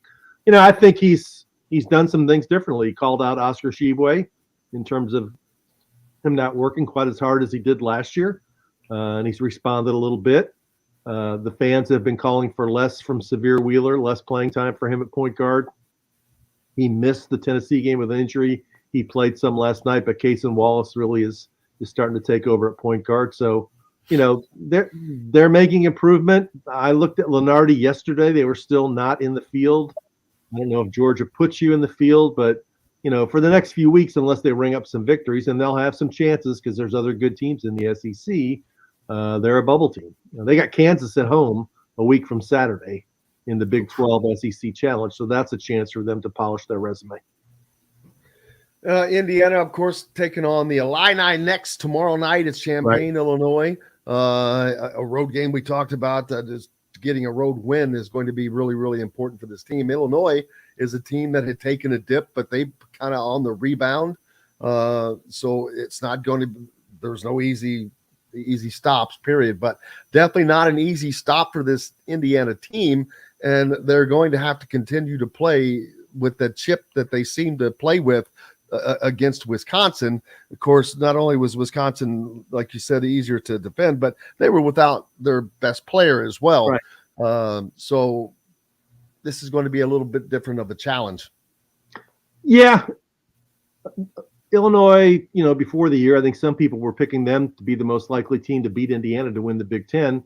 And then looked like Underwood. I don't know if you watched some of the games. The vibe wasn't good in that team. He was screaming at them a lot in huddles. And one of their top recruits, Sky Clark, left. I don't think they've lost a game since he left. That's kind of, someone called that addition by subtraction, and I forget who that was. Yeah. You know, he's a guy that changed high schools. He's a guy who moved from California to Tennessee. He's a guy who initially committed to Kentucky and then decommitted. I think he's one of those guys, you know, it's all about Sky. And it's not a good look. The skies got brighter in Illinois when he left. And so Shannon's their guy, and the other guy from Baylor, what's his name? Meyer, yep. Yeah. Matchup problem. That's a small forward position. Is that Miller Kopp? That's a tough matchup. Is it going to be Geronimo? Who's it going to be? You can't. Those are both guys who are capable of going off and having big games. And we all know that Kofi gave Trace Jackson Davis a lot of trouble. He's not there anymore. But this other kid, what's his name? He's got the same like first name and last name, the big guy. Day Danger? Yeah. He's the guy who has a big body and is like a miniature Kofi. And that's a guy that, I saw he had 20 and 7 against Michigan State. He came back with 11 against Minnesota. He's a muscle guy, and Trace has to not let that guy get established. So that's how are they going to guard Shannon and Meyer will be my big questions. Well, and we've talked about earlier this week throughout the show that the key might be from the weekend game against Wisconsin, Jordan Geronimo. Like a few games ago, especially in that Iowa game, he looked lost on the floor, especially offensively, made some big-time turnovers, made some corrections, got a double-double. Mike Woodson said he kind of challenged him a little bit. I mean, to me, if that guy figures it out and plays with confidence, he's a completely different player. And maybe you're not going to completely offset the absence of Race Thompson and Xavier Johnson, but I feel like they can take a big step forward if he can continue to play like he did against Wisconsin, which is a tall task against other teams that are going to push tempo. But if he can have that same sort of success, I feel like Indiana's season can. My view on Jordan Geronimo is, he's not a complete basketball player. Because he's not a great ball handler, he's not a great passer, and he's not a great shooter. I mean, his skills should be defending, rebounding, and hustling. Getting back on defense, getting out on the break, so Hood Schifino can find him for baskets in transition. Concentrate on those things and contribute in those ways. To me, he becomes somebody that's causes problems for Indiana when he tries to do things he's not good at, dribbling in traffic. They give him those 3-point shots because, they do with Race Thompson, that's what they want him to shoot. And he's not a good 3-point shooter. He hasn't been the whole time he's been at IU. He'll make one occasionally, and people get excited about it, but shouldn't be what he's shooting. So if he can concentrate on defense, rebounding, and running the court, he can be a plus for Indiana, in my opinion. Yeah, and who steps up this game tomorrow night, whether it's Jordan Geronimo or Tamar Bates, even Trey Galloway, those guys have got to look to score more like Jordan did the other night. And I've said this all week because it cannot be Jalen Hood-Schifino and Trace Jackson-Davis. They're not going to have great games every game, although they're going to play well most of the time. There's going to be a time where, for whatever reason, they're just not on, and one or two of those guys are going to have to step up for Indiana to win. And I think Illinois is going to be a perfect example of finding out, because it's a road game, who is that guy? Can Jordan Geronimo continue to be somewhat consistent in his play? Like you talked about it, you look just lost not long ago. Robbie Hummel said the same thing, that he makes a lot of mistakes and at times just looks completely lost. Well, he didn't look lost against Wisconsin. Why was there just a sudden change, and can he maintain that? And why can't the rest of the team pick up with that? The thing that I don't understand is that when I look at Miller Kopp, he really has one skill that should earn him time on the floor, and that's the ability to shoot the ball. Yet in Indiana's last 4 games, he's taken a total of, 3, 5, 7, 10 shots. 10 shots in the last 4 games. Hadn't taken more than 3 shots in any of those games. I don't understand why they don't do more things to get him shots. I mean, why is he playing? He's not playing to defend. He's not playing because he's a great passer. He's not playing because he's a great driver. He plays because he's a shooter, but he's a shooter that gets 2 or 3 shots a game. It doesn't make any sense to me. See, we've had this debate too, and Jim and I have differing viewpoints. I don't think they run enough for him, because he's not a guy that you're going to give him the ball and he's going to be able to create his own shot. That's not his role. He's going to come off of a screen. He's going to try to get open, but I don't see them run anything for him. And I haven't watched it quite as closely. I'm going to this game because it was just pointed out this week, and we got into that, disagreement. But when I watch them, first of all, the goal of the offense is to get the ball to Trace Jackson-Davis. And then after that, I've said it, I sound like a broken record. I don't know what plan B, C, D is. But the other point is, like you said, if you're going to have a shooter on the floor, then give him the opportunity to shoot 7-8 times a game, at least. Or run things for him. Howie just asked the question a while ago, did we hear Woodson's comments in the radio show last night? And what he basically said was, because people ask this question. He says that the people aren't leaving him. They're not going to leave him. You have to run screens or you have to run actions for him to get him shots. I'll show my age here, but say, Steve Green from Silver Creek, who was one of Knight's early players, Scott May, even though he's a National Player of the Year, Ted Kitchell. None of those guys were great athletes, but Knight ran things different. Steve Alford. Did anybody run harder than Steve Alford to get a shot? Get him shots. Otherwise, my son tweeted out something during the game Sunday that I believe Miller Kopp played like 11 minutes in the first half, had no shots, no rebounds, no assists, no steals, no turnovers. It was 11 trillion was his stat line. It's like, you can't have guys like that on the floor. I mean, I don't get it.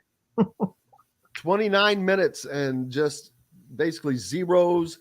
He finally took 2 shots in the game, I think. At the very end, he had the one that was a little bit rushed and it went in and out, and then he finally made their only 3 in that game. And the game was already in hand by that point. They were up by 15 or better, I think, at that time. So, yeah, I think he's partly to blame too. If you want the ball, work to get the ball. Now they have to work to get shots for you as well, but he doesn't move. He's very stagnant and sounds like he's told though, like he's told to go stand in the corner, and the perimeter guys are going to drive, and when the double comes off Trace, then you'll be open for the shot. Well, that ain't working. So if it's not working, come up with plan B. And because why we have seen Miller Kopp. I'm not saying he should even be a 10 or 12 points per game guy, but he should be a 7 to 8 points per game guy who's getting at least 3 or 4 shots from distance every game, and he should average 4 to 5 shots a game. He's shooting the high 40% on threes. I think he is. See, this is and that's where my 5.1%. And that's where my disagree. That's where Jim and I think differ, because I'm with you, Rick. Like, where's he gonna run? I don't like. It's not like they're setting up plays. He's not going to shake anybody on his own. No, exactly. And he doesn't.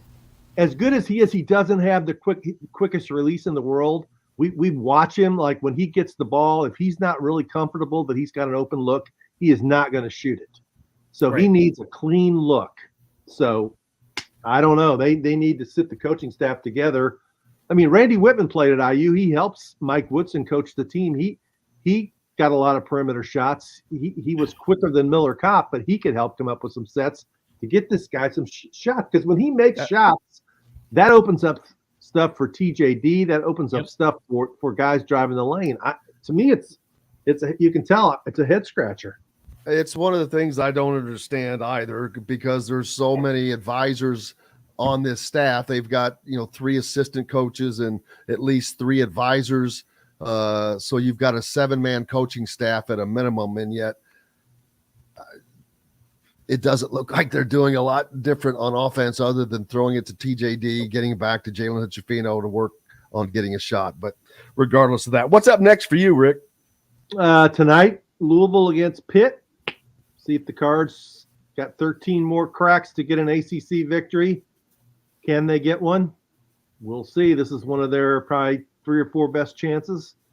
I think the last 7 or 8 games, Ken Palm's got their win probability at less than 10%. So they got Pitt. They got Notre Dame on the road. Notre Dame's terrible. They got 2 cracks at Georgia Tech. We're getting down to number of chances on one hand of games they really have a chance to win. So they still get into the ACC tournament, right? Huh? They still get into the ACC tournament, though. Yeah, right? they'll be the 15 seed in Greensboro. That'll be it. That'll be a rough trip. Could be a book, man. Could be a book. All right, brother. Rick Bozich from WDRB.com. Make sure you follow him if you haven't already. You're crazy. We appreciate you. Rick Bozich back with more Indiana Sports Beat Radio. We'll change your name to Miller Kopp. Back with more right after this. We'll be right back to the Golf Club at Eagle Point Studios for more Indiana Sports Beat Radio with Jim Coyle, presented by Endeavor Hospitality Group and Andy Moore Honda of Bloomington. Is it time for some Schutte shout-outs? Absolutely. Oh, he turned his mic and camera off. He must have had to go do something.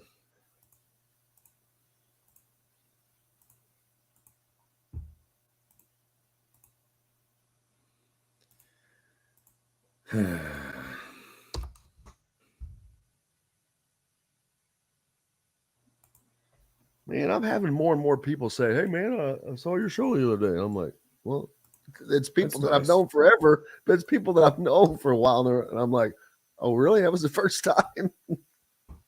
Yeah. Yeah. What did he say on the show that he's not going to work thing? I forget. Who, Dustin? No. Yesterday, I wish we could pull up Mike Woodson's comment. You're talking about from the Southern Stone show. Yep. Oh, it was. That's on. They have that on Facebook, don't they? I've never seen it, so I don't know where it would be at unless you know. Unless you know. Unless you know. I don't know how to respond to that. What happened? I wasn't listening. Nothing. Oh. Freddie Phillips. He's trying to make fun of my baritone. Freddie voice. Phillips. You don't have a baritone voice. Get out of here. Then what do I have? I don't know. Maybe you do. I don't know. Baritone voice. It would be important for us to know the definition of baritone. I don't even know what baritone is. I mean, I know, but It's like know. So Creed. I don't know like the singer of Creed. He's a baritone. Why are we? Yeah, how do I know what the hell he sounds like? Trust Creed, me, you know what Creed is. Nickelback. I mean, why just mention the worst bands? Nickelback. He didn't want to say Nickelback first. Well, because Chad Kruger's not a baritone. I don't think. What is he? I could Tenor? be wrong. What's a tenor? I don't know. I just know baritone because it's the lowest one. That's what I think. Forrest. What Forrest? I got James. James going to run for me. James, I'll let you dust after I beat him. I missed this, Fred. Sorry, but if you're talking about Floyd Badunga, he's a badass. What else? That dude is a beast. Story. End of story. Game changer. End of story. All right. He didn't think either of us. To always provide their guests with an exceptional dining experience. With weekly specials, quick, attentive service, Southern Stone Restaurant provides delicious 5-star comfort food with a Southern charm at 2-star prices. Southern Stone Restaurant is part of Endeavor Hospitality's Wow Club. This segment is brought to you by Courtroom Sports Grill in Bedford.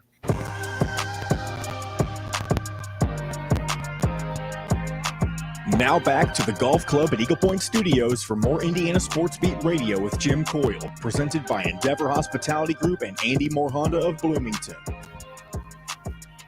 Welcome back. It is Hump Day, Wednesday here, the January 18th, coming to you from high atop the 18th fairway at the Golf Club at Eagle Point Studios.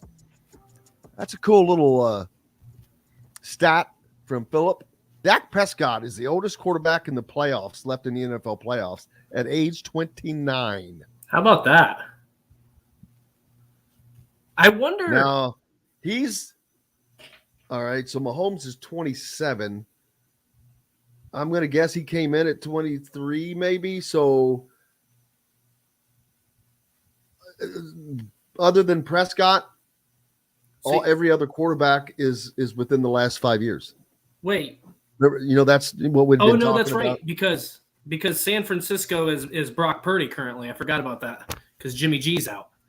So you've got Trevor Lawrence, Patrick Mahomes, Daniel Jones, Jalen Hurts, Joe Burrow, Josh Allen, Dak Prescott, and Brock Purdy. Those are your quarterbacks. Five Left says he pictures me and him running the 40 like Rocky and Apollo. Before Rocky got his confidence and Apollo, what's the matter with you? There you go. He's going to get me. See, Five Lefts is going to train me up. You're in trouble. That's what's going to happen. It's all right here. I'm good. I'm going to start running some stairs, go to Assembly Hall and run 4 or 5 stairs. Just let us know the day before you do that so John and I can prepare for the next show. John and I can prepare for the show. I mean 4 or 5, not 4 or 5 levels. I meant 4 or 5 steps. I'll tell you what, you can work on your balance if you run up the stairs in the balcony of Assembly Hall. Dear Lord. You work on a lot of things. You work on your courage. It might defy death if you are able to do that. I've been there before. It's been a long, long time, but I have no desire to go back. How about this? I like Shimitori 66 says past 35, the competition should be free throw shooting contest. And I know I'll whip your butt there. No. Oh, please. No. This is becoming a double. No. This is becoming an Olympics of sorts. There we go. This is now we've got a running and a shooting. Silky smooth. I got a silky smooth free throw shot. We may have to come up with a third for the make us a triple crown. We got to include another sport. Should there be like a home run derby or something? I just said that to make it a triple crown. I know. A home run derby, long drive, chipping and putting. Ooh, golf. Yes. There we go. Perfect. There's nothing more perfect for an old man triple crown than golf. That's true. Free throw shooting and running 40 yards. That's a long way to go with this. I feel like we should do the 40-yard dash last. We might be injured to not do the rest of it. You might be right. Philip says, I've fallen and I can't get up. Yes, we are going to talk about the Whitson comments. And what did he say exactly? It was in regards to what we were just talking about in Miller Kopp and getting shots for him. I got to be honest. I did not hear it. Let's see. Kenneth says 120 feet, boys. Come on, that is a little league double. What do you mean running? I ain't running that far. That's 40 yards. Yeah, it's 40 yards, I guess. Yeah. Forgot he changed it into feet, but he's trying to throw you off. Yeah. Yeah, but see, the thing is, yeah. But you're not running that fast when you're in Little League. That's true. Oh, man. Phillips suggests that we have all of the guests together for an off-season show and compete. Remember the old back in ABC used to have the celebrity, some kind of celebrity challenge. They'd have celebrities doing this competitions, athletic competitions. Yeah. It was funny seeing these people. What was do you remember well, maybe this is what you're talking about, where they had, I can't remember what it was called. Robert says run the 40 and chug a beer at the end. Oh, I'm out. I cannot chug a beer. I can't chug. Let me tell you, when I was in college and we went to Florida for spring break, I was 19. First time spring break, first time in Florida in Daytona.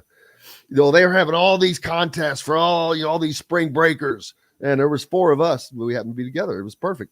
4 guys. And so they're doing this 4-man team. And so all 4 of you, one after another, you jump in the pool. You have to swim the length of the pool. You get out. There was a beer at the end of it. You had to chug, dive back in, and swim back. Oh. Well, I did it. Swam down, slammed that, dove right back in without ever getting any air into my body. And I got about 3 strokes, and I'm like, I've got no oxygen in my body. And I just had to stop and come up and try to breathe. And so, yeah, that didn't work out too well. That does sound like a disaster waiting to happen on multiple levels.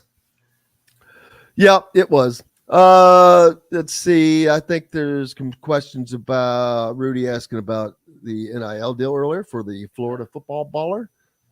That's allegedly what the number is. Not sure that's what the case is. And then he says, are we not allowed to criticize these athletes? I say absolutely yes, you are. Why would you absolutely not be allowed? Yes. I mean, I think you can Miller Kopp gets criticism for me because I think he spends too damn much time worried about TikTok and everything else besides what he needs to worry about. Well, what do you want him to do? We're going to get into this. But practice. I don't know what you want him to do. But practice, move on the floor, work to get a shot, work. What? Go back and watch tapes of people that Rick Bozich just talked about. Watch those guys move on the floor. They don't stand around. If I want the ball, I'm telling you right now, if I'm a player on a team, if I want that ball bad enough, I'm going to work my ass off and to the point to where they don't have a choice. They're going to give me the ball. Or I'm just going to do enough by getting rebounds and scoring and saying, give me the ball. You know what? You've got to make it. You've got to make an effort to be the guy if you want to be a guy. I don't think it's that easy because they clog up the lane. If it was easy, everybody would do it. I understand, but what they need is if they want to get Miller Kopp some more shots, if to see his improvement, they've got to run some sort of motion offense. That to me, that's it. That's what it boils down to because it's too much jam it in the middle. And like Rick said, if they get double teamed, hopefully Miller Kopp's guy comes off of him and leaves him open for a three. That's about all he can do because if he just starts running the floor, he's going to run into somebody, and they're still not going to come off of him. They're either going to trail him or they're going to switch on him. So they have to run some sort of motion. They have to set screens for him. And it doesn't have to be a lot, but if you're able to do that 7 to 8 times a game, it at least makes the defense be honest. It stretches the defense a little bit because he can knock down those shots. Will he? We don't know. His percentage now. I guarantee you. But his percentage is a low. He's not taking a lot of shots. When he takes more shots, that percentage will come down. First of all, I don't disagree. I think I agree with what you're saying. I think it's a combination of both things. I think they don't do enough to get him shots, and he does not do enough to get shots off. He's 6'7". Get a shot off over somebody. With the ball's in your hands, move, take a jump shot. Okay, but I mean, he is like a statue. Here would be my counter to that. If somebody's on him and he takes that shot, same thing. It's not just me. It's not just me. But I'm saying, is that going to be a good shot or a bad shot? If he can't get off a good shot, then he needs to not play this game. If you've been playing as long as you've been playing, you're 6'7". If you can't get off a good solid jump shot, then why are you on the floor? I'm not going to defensive purposes. But that's not his call. Give me a 6'7" body, and I'm going to get a freaking shot off. I'm going to shoot. I'm going to get shots off. Why? Why would it not go in if you're a jump shooter? If I've got a defender on me, I mean, it might go in every once in a while, but it's not going to go in frequently. Here's the issue is that's the part of moving and. I just don't think we're going to agree on this. But to me, that's good. So I don't want us to agree on it. This is the thing. Here's the thing. Miller Kopp's not going to go to Mike Woodson and say, "Hey, don't play me." Why would you do that? Nobody's ever going to say that. So, Mike Woodson does not seem to care that he doesn't get any more shots. I'll agree with you there because if he did, he would do something about it. Yes. Yeah. I agree with you. I think it's fault on both sides. I don't think it's Miller Kopp's fault. I think if you want shots, if you're on the floor for 30 freaking minutes, there's no damn way you can't get shots off. Then you're not touching the ball at all. If you're on the floor for that long and you can't find a shot, come on, man. If there's no way that you can't work hard enough to get 4 shots in a game in 30 minutes of playing time. I mean, do you really have to have somebody to create 4 shots for you? That's who he is as a player. Well, then that is not on him. They know the player he is. I disagree with you. They know the player he is. That. It's the same thing with Trace Jackson Davis. He still can't. I don't think Mike Woodson has confidence in putting anyone in his place. Well, no, but what I'm saying is they know what they have in Trace Jackson Davis. He can't shoot a jump shot, right? We've come to terms with that. He's not good at it. He's not confident in it. So they know how to use him. They know the player Miller Kopp is, and so either don't play him or run more stuff for him so he can get his shots off. He's not going to create his own shot. I don't know why. I don't understand why people are not having trouble with this. It's not on Miller Kopp. I don't disagree with you. I think it's half on Miller Kopp. Okay. We're going to agree to disagree on this. If players play, baby, ballers ball.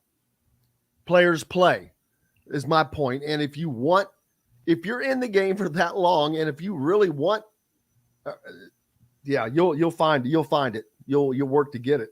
But what do I know? Not much. It's all opinions, baby. It's all opinions. Right. That's right. It's all opinions. And there's plenty of those around, and we love having everybody though. Big thanks to Bob Kravitz from The Athletic, of course, our good friend, the sports writer of the year. Big thanks to Kyle Neddenriep from the Indy Star, of course, keeping us updated on what all's going on in and around the high school action. And Rick Bozich, the Hall of Famer from WDRB.com. Make sure you give him a follow as always, and all these guys. And us as well, please. Dustin Schutte and at Jim Coyle ISB on Twitter. We would really appreciate that. If you're watching this show on YouTube, please subscribe. Hit us up with the like button. Appreciate that.